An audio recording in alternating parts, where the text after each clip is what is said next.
When we first came to Australia, we landed up in Perth, which is where my parents had recently immigrated to. And whilst we liked Perth and we liked the people there, we felt that we'd like to explore before we settled. And Marion and I got on the back of a motorbike and decided we'd travel until we found a place that we liked. And when we came up onto the tablelands for the first time, we decided that regardless of the business, this is where we felt the most comfortable. I suppose I always had a desire to work on the land. And I did my work as well, you know, coffee prices were high and they'd just come off a high, and I thought, well, if I buy now it'll go back. And how hard can farming be anyway? So we jumped in and bought the coffee farm. When we first started here, we did all the work ourselves, so we were a family operation. The challenges actually just sort of stacked up with, you know, as we went, how do you produce coffee regularly, how do you get it to flower at the right time? We were very lucky in the first few years that people were prepared to accept an Australian coffee because it's unique and we were the only people producing.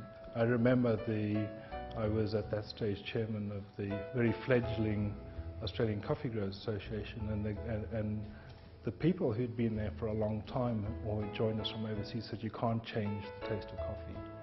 And the rest of the world said you can't, you're stuck with what you've got. But we found that we could change it, and we then started working with our clients who were buying our coffee and saying, geez, what are you guys looking for in our coffee? And they said, we want something unique, something rich, something bold, something Australian. And so we worked with our clients to produce them a really nice coffee. And most of that coffee is exported. We have very strong markets in Europe and in Japan.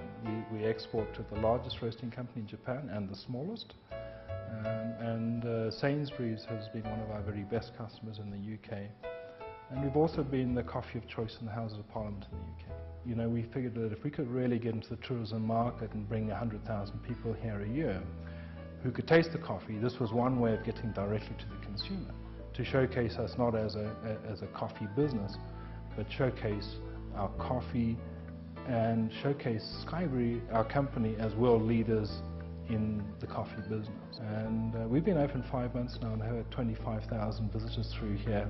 The government support that we've received has always been above my expectation, because I've always been prepared to do things by myself. Initially, when we were, as the Coffee Growers Association, looking at technical difficulties in managing the growing of coffee, we had the Department of Primary Industry supporting us in terms of horticulture.